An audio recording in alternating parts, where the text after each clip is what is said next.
नमस्कार। तो इस वीडियो में हम आरआरबी एनटीपीसी का जो आज से एग्जाम शुरू हो रहा है और आज हम एक्सपेक्टेड प्रश्न कर रहे हैं और उसके जस्ट थोड़ी देर बाद में आपको रियल प्रश्न मिलने वाला है। इसलिए जो लोग नए हैं चैनल को सब्सक्राइब जरूर कर लीजिएगा। आपको टोटल तीनों शिफ्ट का जो है एनालिसिस का वीडियो लगातार मिलते जाएगा, इसलिए जो लोग नए हैं चैनल को सब्सक्राइब जरूर कर लीजिएगा। तो चलिए शुरू करते हैं। फर्स्ट क्वेश्चन देखिए, यहाँ पर दिया गया है जेडी वेंस अमेरिका के कितने नंबर के उपराष्ट्रपति बने हैं। ये 85वें नंबर के उपराष्ट्रपति बने। बात करें, जेडी वेंस ने 20 जनवरी 2025 को उपराष्ट्रपति पद की शपथ लिए थे और अमेरिका के वर्तमान राष्ट्रपति डोनाल्ड ट्रंप जे है और वे 47वें नंबर के राष्ट्रपति हैं।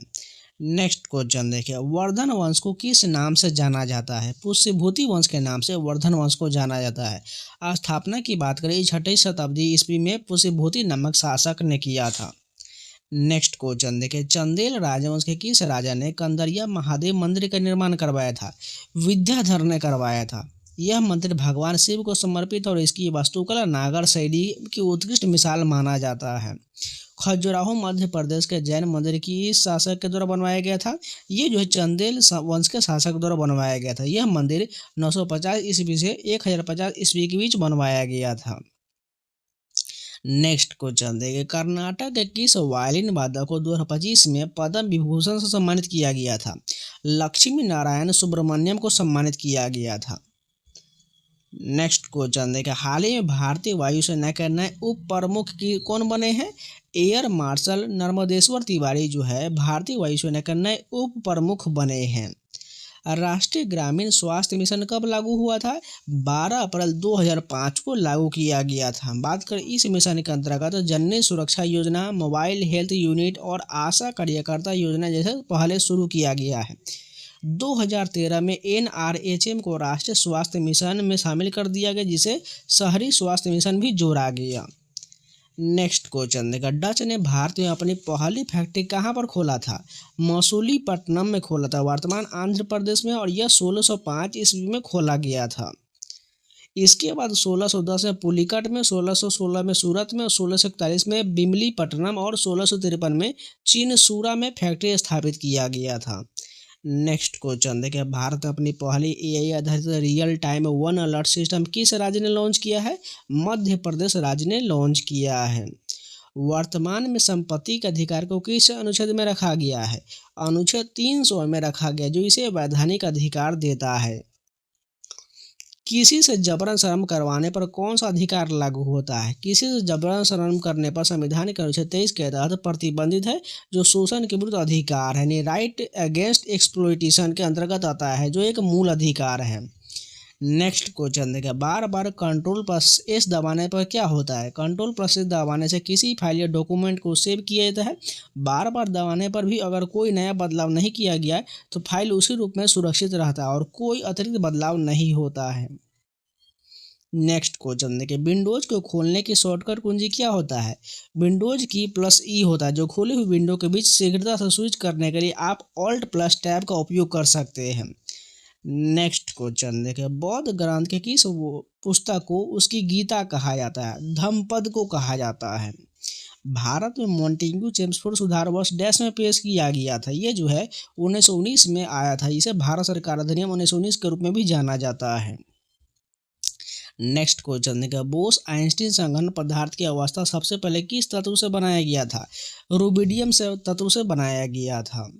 पंजाब में मिट्टी के खराब होने का मुख्य कारण क्या है। पंजाब में मिट्टी के खराब होने का मुख्य कारण अत्यधिक सिंचाई है, जिससे जल भराव और मिट्टी में लवणता क्षारीयता बढ़ जाता है। इसके अतिरिक्त गहन खेती, रासायनिक उर्वरक और कीटनाशकों का अधिक उपयोग भी मिट्टी को खराब करने में योगदान करता है।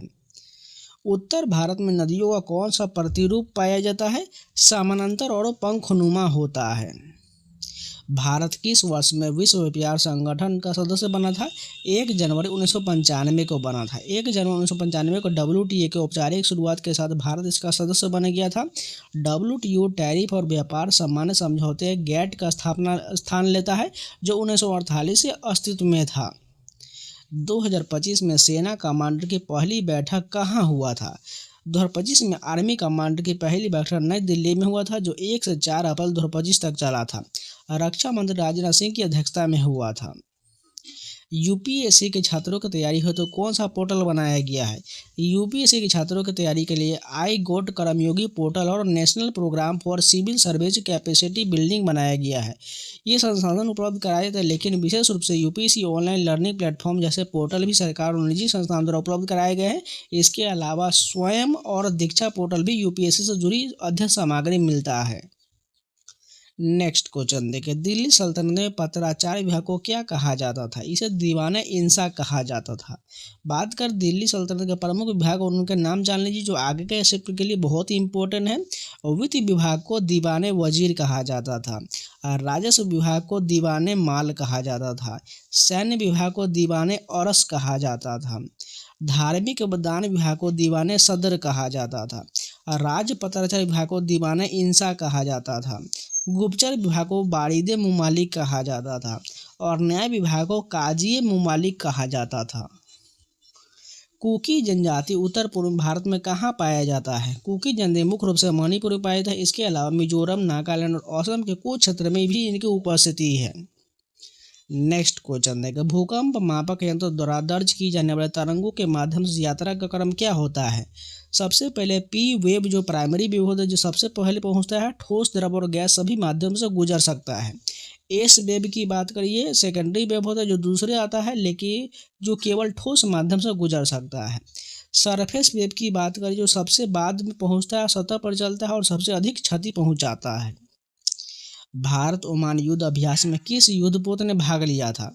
भारत ओमान द्विपक्षीय नौसैनिक अभ्यास नसीम अल बहर में आईएनएस त्रिकंत ने युद्धपोत में भाग लिया है। इस अभ्यास के दौरान आईएनएस त्रिकंत के साथ साथ डोर्नियर समुद्री गश्ती विमान और ओमान का युद्धपोत आर्नोब अल सीब ने भाग लिया था।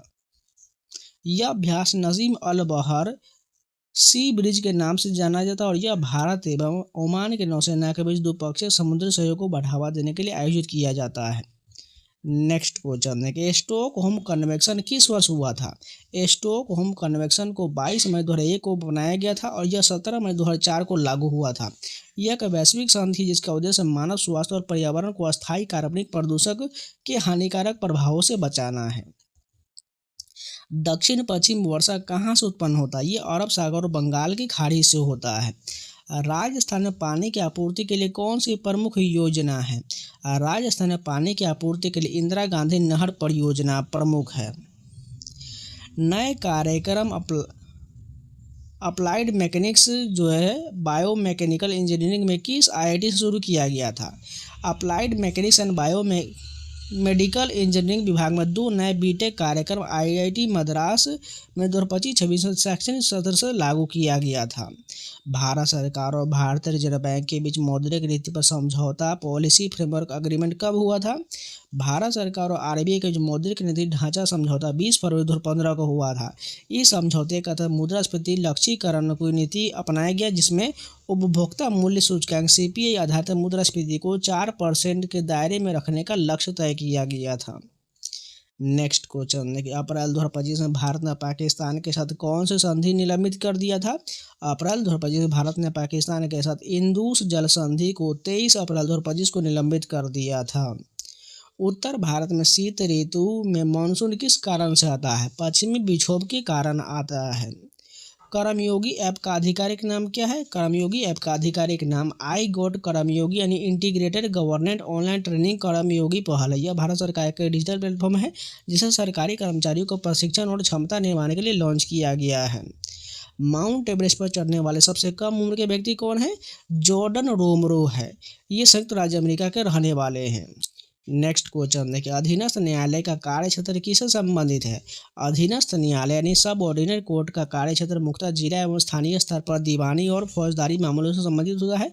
ये न्यायालय राज्य के उच्च न्यायालय के नियंत्रण और पर्यवेक्षण में काम करते हैं और स्थानीय विवाद, संपत्ति मामले, पारिवारिक विवाद और छोटे मोटे आपराधिक मामलों का निपटारा करते हैं। पंचायत उन्नति सूचकांक 2025 में पहले और दूसरे स्थान पर कौन सा राज्य है? प्रथम स्थान पर गुजरात है जो 346 फ्रंट रनर पंचायत के साथ है और द्वितीय स्थान पर तेलंगाना जो 270 फ्रंट रनर पंचायत के साथ है। तो आज के जितने भी एक्सपेक्टेड प्रश्न थे सभी कंप्लीट हो गया। उसका रियल प्रश्न आपको जस्ट थोड़ी आधे घंटे में आपको वीडियो मिलने वाला है, इसे बिल्कुल चिंता मत करिएगा। आपको जस्ट हम रियल प्रश्न के साथ थोड़ी देर में मिलने वाला है। इसे जो लोग नए हैं चैनल को सब्सक्राइब जरूर कर लीजिएगा और वीडियो को लाइक कर दीजिएगा। और पीडीएफ पाना चाहते हैं तो टेलीग्राम का लिंक मैंने कमेंट बॉक्स में पिन किया हुआ, जाकर ज्वाइन कर लीजिएगा, जिससे आप सबसे पहले टेलीग्राम पर आपको अपडेट मिलता रहता है, इसलिए जाकर ज्वाइन कर लीजिएगा। तो चलिए मिलते हैं नए वीडियो के साथ, तब तक के लिए जय हिंद।